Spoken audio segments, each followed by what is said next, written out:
Hello and welcome to Latika Takes, a podcast with me, Latika Berg. Hello, welcome back to the podcast. This week I'm in Prague at the GLOBSEC Forum 2026, and joining me is Mark Esper. He was one of many defence secretaries to serve during Donald Trump's first term. He served between 2019 and 2020. Now, interestingly, he was one of just a handful of Americans attending this conference, and this has become a really notable feature of many of the security events that I've been attending over these past few months. The Americans are just not present. There was only one very low-ranking official to attend Lennart Meri in Estonia last week. Here at GLOBSEC, there was none at all from the Trump administration and just a handful of retired, dare we say, committed transatlanticists. One of them is absolutely Secretary Esper, and I was delighted that he joined me for this discussion. I began by asking him what condition he thinks the transatlantic alliance is in. The state of the alliance is more solid than people expect. Obviously, there's a gap between where the European allies are and feel and where Washington, D.C. is vis-a-vis President Donald Trump. But I think that is somewhat of an aberration between where the United States and its allies in Europe and Canada, I might add, have been and will be in the future. When you were Secretary of Defence, did you consider NATO a net burden or a net positive for the United States and its security? Yeah, no, look, I think it's a net asset, although it requires some explanation. I was nominated by the president, first of all, in June of 2019, and it wasn't confirmed until weeks later. But in between that time, I went to the annual meeting in Brussels, and I spoke about this. I talked about my support for NATO, that I thought it was a great alliance. And I'd lived in Italy and served in the American Army in Europe as part of NATO. And I'd worked on NATO issues for years, working in Congress and in other roles. And so I was a big supporter of NATO. But I said at that same conference, on that same podium, the allies have to live up to their defense commitments. And at that point in time, it was 2% GDP with a certain percent toward developing capabilities and so on. And as I recall, in 2019, we only had 6 or 7 allies meeting their commitments out of, at that time, 28, 29.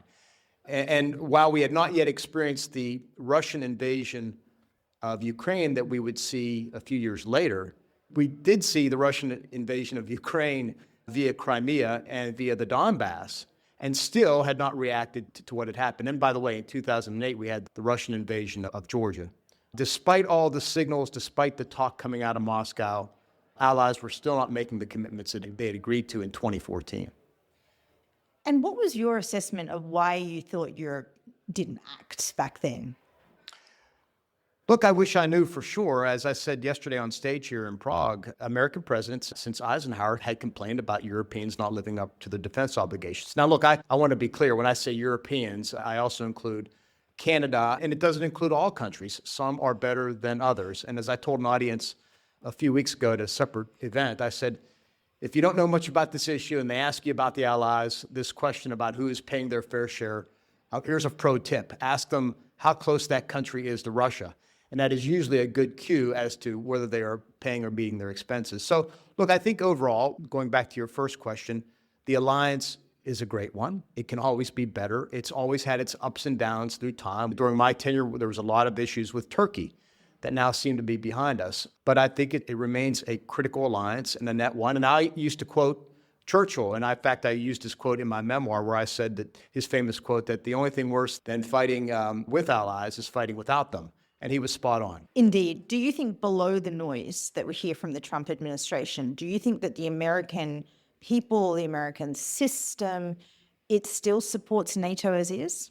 Yes, poll after poll after poll shows that there are bipartisan majorities in Washington on Capitol Hill that support NATO. In fact, a law was passed a couple years ago that said the president could not withdraw from NATO without congressional permission, and they set a very firm line. But if you dig even deeper, the polling amongst the American people is the same. And interestingly, somebody quoted this yesterday, that polling within the president's base of MAGA is around 50% support NATO. So, look, I think the American people understand the importance of NATO, and not just that alliance. It's the most noteworthy. But of course, our bilateral alliances with Japan, with Korea, with other countries around the world. They understand the importance of having allies and partners, and how important they are most when you're going to war, when you're in a conflict, when you need them. That's a hallmark of our foreign policy. The underlying trend, this momentum is in that direction, which is why I say, despite how rocky things may be right now, I'm confident that the alliance will be sustained if we work together to sustain it. You mentioned the congressional act that means Trump, if he were ever to go through with this threat to pull out of NATO, he'd have to require Congress permission. I have written this. You actually don't need to withdraw from NATO to fatally undermine it. You could say things like, NATO is a paper tiger. You could say things like, Europe's not there for us. I'm now reconsidering whether we're there for them. Things that Trump has actually said. Do you think if tomorrow, Vladimir Putin, let me put this hypothetical, thinking like a bad guy, if he were to test something in Spain, one of the laggards of NATO, a country that Donald Trump himself has had a great conflict with, particularly over this issue, do you think that the Americans at that point would say, yeah, we're all in on defending Europe if it were to happen in Spain and they haven't done the fair share of the burden lifting? Yeah, it's a good question. Let me speak to your first comment, and that is you're spot on. Despite what is in law, you could weaken NATO without withdrawing from it. And it's not just rhetoric. And words do matter. Words really matter. But you could do things like the president as commander-in-chief could direct that United States forces don't participate in NATO exercises. We could withdraw our planning teams, all of our staff from Brussels. There are any number of things that you could do to materially weaken NATO. And so that is true. And I've said that to folks, and I've said that to lawmakers as well. I think on your second point with regard to Spain or any country, if Russia were to attack, look, I think Americans would always react to a friend and ally being attacked, viscerally understand that it's wrong if Russia were to do it. Conflicts, though, do require American leadership, the president's leadership, to speak about the need to respond or not respond. But I think generally the Americans get it. The American people get it. They understand that Russia is an autocracy led by an authoritarian. And Spain, despite not paying its bills, and I know that's not the right phraseology, but not living up to its commitments, is really on the lower end of the scale. There are still bonds and values and common interests that we have, and that I think we would be there to live up to our Article 5 obligations. That said, here's the easier answer. Spain, live up to your commitments. Get beyond 2%. Move up. We need your contributions. We need every country living up to those contributions of committing more capability by spending more on defense. And I know they have challenges. I know the European allies. I know everybody has domestic challenges. Guess what? So does the United States. And yet we make the choice to say that our security is the most important thing, because without security, you can't have prosperity. You can't have promotion of the general welfare. You can't have peace. And that's kind of where we come at it from. So yes or no, if Article 5 were tested tomorrow, you think it would be upheld? I believe so. I believe, even if the president hesitated, I believe there'd be enough push from congressional Democrats and, importantly, congressional Republicans that would say, Mr. President, we have to help out. We have to support them. This is an attack on an ally. This is an attack on NATO. This is an attack on democracies, and make the case and prevail. If you were Secretary of Defense, would you have authorized the war on Iran? Well, Secretary of Defenses don't authorize the war on Iran. It's a legal order. The president made the case that Iran was a threat. And look, you know what I mean. Would you have said, yeah. Mr. President, yes, this is a great idea? I would say that, yes. I would say that we've been in conflict with Iran for 47 years, and that they have killed hundreds of Americans, most notably in the Iraq War through the use of IEDs by the IRGC. They were, of course, behind Hezbollah's killing of American Marines in Beirut in 1983. So I think at the time, and I've said this, that I think what the president saw, and I didn't say, it might change my opinion, was two things. One, Iran was rebuilding its air defenses and its ballistic missile capability and its drone capability. And secondly, that was a strategic opportunity to take that back down again. And I would have recommended such an assault on their conventional capabilities. But obviously going forward, I'm sure I would have recommended different things with regard to the strategy, the duration, the goal setting, things like that. But look, we are where we are. And we have to, at this point, go back to the original purpose. We certainly have to restore the Strait of Hormuz to an international waterway freedom controlled by no one. That's the bottom line. But secondly, what got us into this conflict, presumably in late February of this year, was a nuclear program. And the president has been strong on this, saying that they are not allowed, should not be able to pursue a nuclear weapon. I agree with that. So the key to me at this point in time is a negotiated agreement where all the enriched uranium, and not just the highly enriched uranium, but also the 20% enriched uranium, we're talking like 10 tons of material, is out of the country, where inspectors are back in, where verification mechanisms are put out throughout the country, and where the infrastructure is taken down. We have to achieve those things if we're going to have any degree of confidence that the Iranians are not going to pursue a nuclear program. And if you don't achieve those things, isn't the situation that you have empowered and enabled Iran to use asymmetric warfare, lob a cheap drone over the UAE on any given day, disrupt air traffic, disrupt the business model of the Gulf states? They continue to have a stranglehold over the Strait of Hormuz. They destroy our internal politics because inflation is high and people don't feel like they have control over world events. And you've just mowed the lawn rather than install regime change. So isn't that the reason why people have never gone to war with Iran before in the United States? That was always a known that they could do that they would do that, the concern with the Strait of Hormuz. That's why I say at this point, we have to make sure that in the outcome of this conflict, whether it's negotiated or whether it's through military force, that cannot be allowed to happen, because there are the immediate impacts, and of course, going beyond that Iran would control the Strait. But look, there are other waterways around the world where I get concerned about countries trying to assert control, most notably China in the South China Sea. They've already declared through their 9-dash line that they have historical control over most of the South China Sea. 90%, I think, of goods around the world move on commercial shipping, and a good chunk of that goes through the South China Sea. So we can't allow the Chinese to have control of that waterway either. And then you can kind of start looking at other places around the world. So yes, we have to make sure that they do not end up in control, in managing, in tolling, whatever the case may be, anything with regard to the Strait of Hormuz.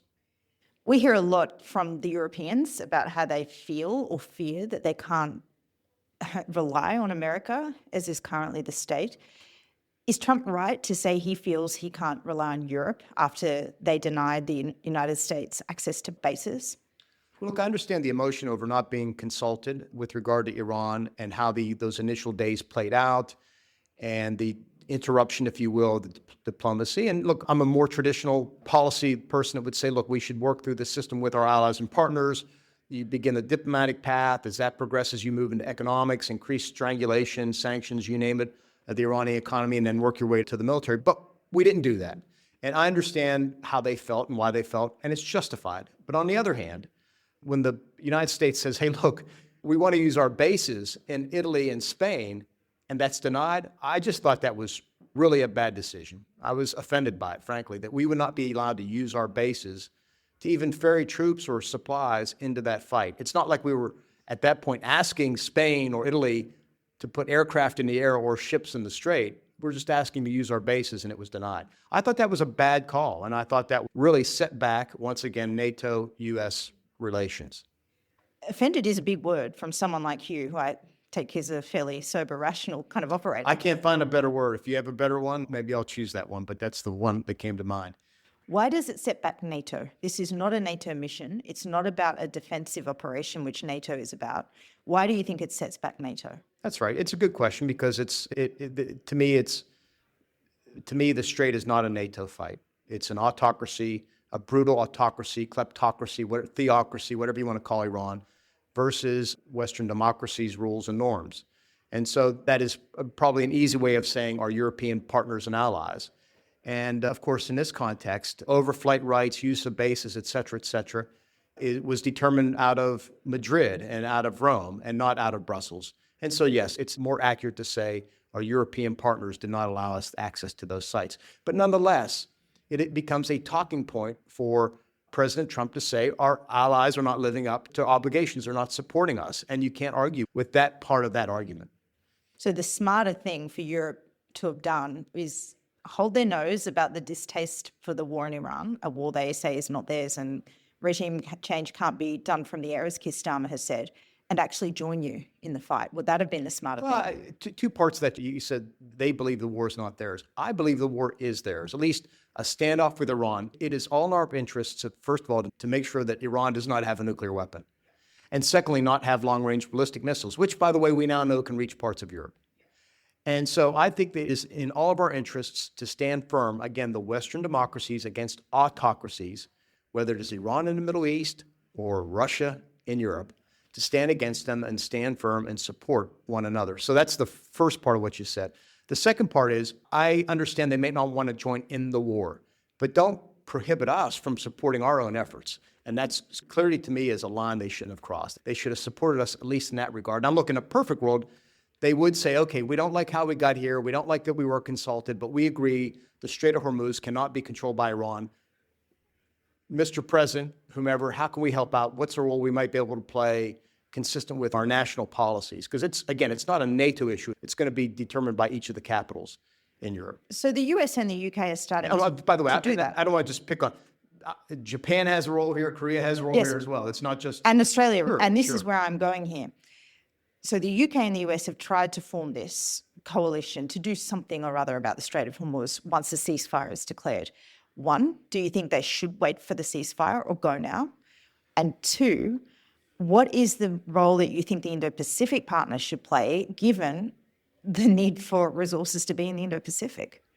Yeah, those are both good questions. Look, I think they, being the UK and these other 39 countries that are trying to come up with some type of, we'll call it a coalition of the willing to help here, I think they should be speaking to the State Department, Treasury Department, the Department of Defense now about how can we help out. It may not just be providing material assets in the strait. It could be, is there more we can do economically to put pressure on Tehran? What else can we do diplomatically as well? And then is there a role for us to play that we may be able to support you? Maybe it is simply minesweeping in the strait, or maybe it's something else. But I think those talks should be happening not just within the European capitals, but also with Washington, number one. And number two is, you asked about the Indo-Pacific. Look, we have to start viewing the world as global, because the threats facing Western democracies and Western norms and rules and everything else is not just coming out of the Middle East. It's not just coming out of Russia. It's coming out of China too. And anybody who lives and works in Asia understands that China uses its diplomatic power, its economic power to bully its neighbors. And we've seen it multiple times in Korea, Japan, and the Philippines, and Australia. They've all had been denied. China has blocked access to goods. They've told their people not to travel there. They've blocked foreign tourists coming in. They use their economic power. So I think if those countries one day expect the United States and Europe to support them if something happens with regard to China, then I think they need to support Europe, Middle East partners and allies now when it comes to Iran. There is a third way in all of this, and that is countries just sitting back. They don't necessarily criticize China the way they used to or might have under even Trump 1.0 or Biden. Isn't it the case that the methods of Trump, however good the objectives, are actually enabling China? Look, I think all our countries, partners and allies around the world, need to look at the United States as the United States and not necessarily the personality that is in the office at the time. And I understand they're not happy with policies or rhetoric or whatever the case, but I think they have to look through the presidency, look at where the American people are, look at where our lawmakers and senior officials are and will be, and look at least 75, 80 years of cooperation post-World War II and understand that play the long game here and recognize that the future has to be with the United States and with all of us now being the Western democracies in Asia, in Europe, in South America, you name it, working together, because China is a much bigger threat than many people understand unless you really live there and see what Beijing is doing. And right now, Beijing is happy for the United States to be distracted and in a conflict now in the Middle East once again. It benefits their strategic interests and goals. Has the drawdown of munitions used in the war in Iran, do you think that has led to any severe capability issues for the United States? Was something to happen in the Taiwan Strait now-ish? Yeah, so I don't know the numbers anymore. What I see is what's been reported on TV, and that's been the talk of lawmakers. The Secretary of Defense made a comment in a hearing about the stockpiles being low and require anywhere, depending on the system, months to years to being restored, and that's probably accurate. Worked at a big defense company at one point. I understand the timelines. My concern has always been, even when I was in office, not just the stockpile at the time, but the time it takes to rebuild the stockpile. So I tell people, look, this isn't 1940. Rosie the Riveter isn't producing 1,000 155 millimeter shells every hour coming out of Detroit or somewhere. To produce some of these advanced missiles, long-range missiles, you're talking not just months, but you're talking years of production. And they don't cost thousands of dollars, they cost millions of dollars. In a conflict with China, let's say over the Taiwan Strait, if it goes for any extended period of time, we are going to quickly deplete our core weapons. And that's been shown in war games, public war games, run by think tanks in Washington, D.C. So I've been arguing that we need to stockpile these key munitions, and there's anywhere from 5 to 10 to 15. And we need to be able to have a manufacturing capacity in some type of cold or warm status that quickly, in times of a conflict or in preparation for conflict, we can crank that up and begin building these key munitions. Because at the end of the day, industrial power is military power. I mean, that was the key to United States' success in World War II and then in subsequent conflicts, is you have to have industrial power. And right now, we are not where we need to be. So are you worried about the United States' capacity right now? I'm concerned about our capacity if in a extended conflict to be able to quickly generate munitions to sustain the fight. Because if you can sustain the fight while the other guy is rearming and trying to get back on their feet, then that is an enormous advantage that you can keep them down and prosecute the war and get it to a quick conclusion. Can I ask you, when you were US Secretary of Defense, what was your expectation of what a country like Australia would do if that Taiwan contingency were to happen? Well, I got a lot of friends in Australia, and I traveled there at least a couple of times, and we've always been mates, right? Since World War I, I think, if you go back that far. And Australia has always been with us in conflict after conflict. So it's a great relationship, a great show of support. And I know at times when maybe they didn't want to be there, or the Australian people didn't want to be with us, they were with us. So I think it says a lot about Australia as our partner and ally. So with regard to a conflict with China, I think that's what you asked. Yeah, I do expect there would be a role. And we've already been talking about this for years, which is why we have Marine rotational forces going into Western Australia. We're talking about and building a submarine base in Western Australia. There's AUKUS, which needs to move forward much more quickly than what it has been. It was a great initiative by the Biden administration. It looks like the Trump administration is going to continue it, but it needs to move faster and without any degraded capability. So look, I think in a conflict, the key for any conflict with China, whether it's in Taiwan or the South China Sea, are two things. And I'll just use the Taiwan scenario. Taiwan needs to stand up and fight, first of all, because if they don't, it'll take a while for us to move forward and be able to support them. And secondly, I think we need to make the decision quickly. But thirdly, the other allies in the region need to make the decision quickly as well.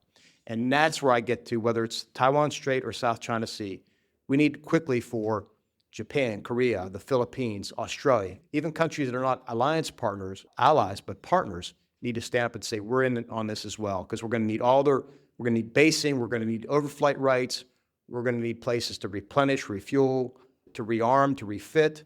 And we also need to send a message of coherence and strength to Beijing that they're not just fighting the United States or the United States and Taiwan, that they're fighting all the democracies in the Indo-Pacific.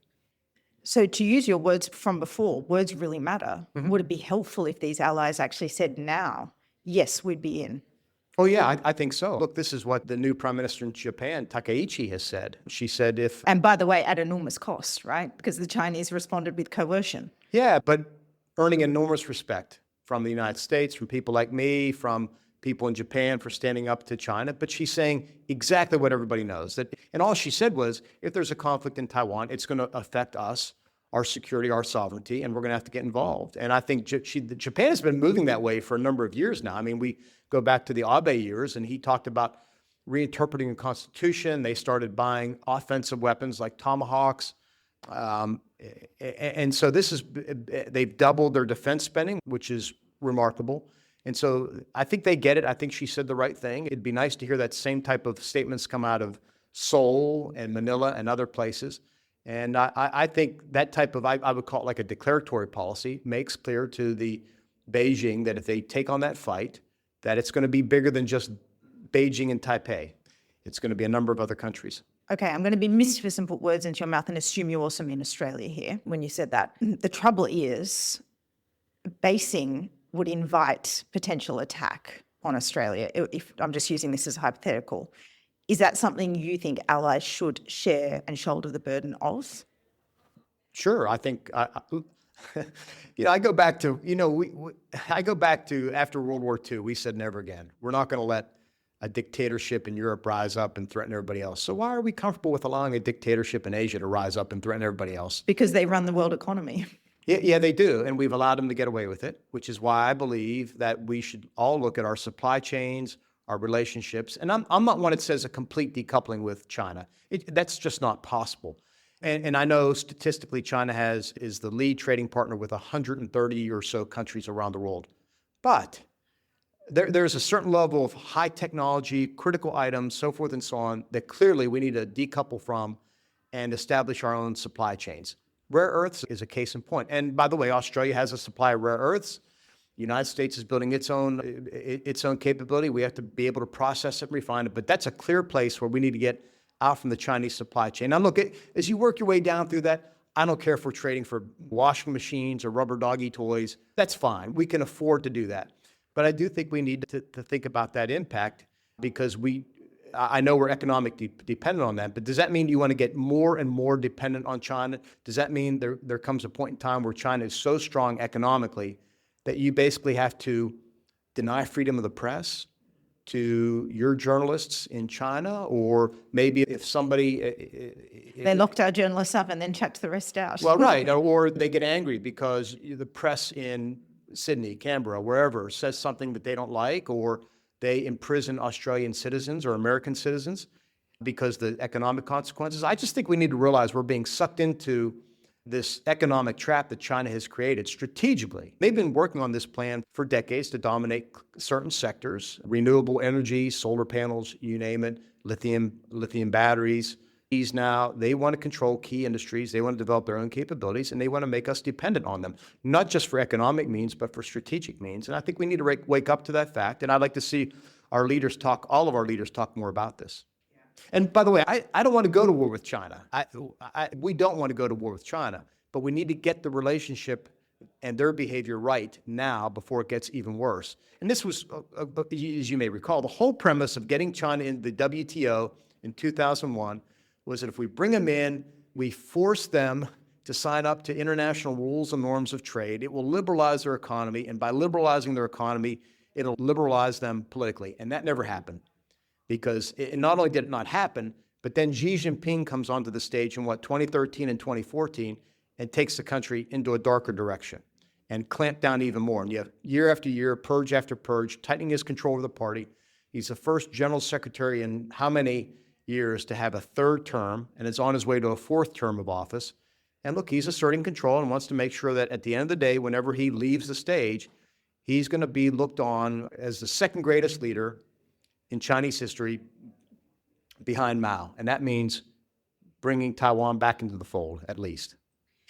On the basing issue, so the United States is asking Australia for more bases, and I've had our defense minister on this podcast saying that's something he would agree to. So I think it's a I like him. Richard Marles? Yes, yes. Tell me more. No, I've met him, we've had a relationship, and so it's part of those relationships you build when you're in office, out of office, so I think he's done a good job. Yeah, I know he's an avid and keen reader and listener of this work. So if we were to invite and accept more US bases, what is the guarantee, given what we've seen in the Gulf, where they accepted your bases, they get attacked for hosting your bases, and it's not like the US was there to defend them? What assurances could you give Australians being asked to contemplate more US bases on Australian soil in a potential conflict scenario with the big one, China? Yeah, let me just go back a step. I mean, we have defended the Allies in the Persian Gulf. Even during my tenure, when the Iranians used drones to attack the Saudi oil fields, I think I shipped over 1,000, 2,000, 3,000 troops, air defense systems, so forth and so on. And that's happening now unless there's something that I don't know with regard to putting air defense systems in these countries. Israel's helping as well. It may not be complete, as thorough, and obviously we know that Iran is using drones to great effect, more effect than we expected. But yeah, look, I think it's our responsibility to defend those bases and to build a broader defense relationship than just defense of those bases. So I think we all need to think about that. And I think that is incumbent upon any agreement to understand that will be there, that we'll work together to defend the bases, defend the nearby cities, et cetera. Secretary, thank you very much for your time. My final question, and it's a little bit to what you discussed earlier. What is your advice for how allies should treat this moment in the relationship with the United States? Well, look, I think I'd say to everybody, stick to your values, stick to your priorities, your interests, stand firm with regard to each. I think, you have to work with the Trump administration because that's what the American people elected into office. And like with any presidency, any administration, they come and go. Sometimes they come back. But I think you need to look through the times. Some countries have great relationships with this White House, others don't. There's a big contrast to our north with Canada versus Mexico. Very different relationship with the president with both leaders in those countries. So I think focus on our core values, on the shared interests, on issues like China. I think trade obviously is a big issue for President Trump. I think we should all want reciprocity in the trade relationship. But I think you have to look through it through the administration and look long-term that the United States is going to be there because of all those things I mentioned, our interests and values, and importantly, the views of the American people with regard to allies and partners. And we see it reflected in Capitol Hill through our legislators as well. So I think those are all good signs for the future. Secretary Esper, thank you very much for joining the podcast. Thank you. You've been listening to Latika Takes with me, Latika Burke. You can find my work at latikambirk.com and this podcast where you find all your podcasts. See you next time.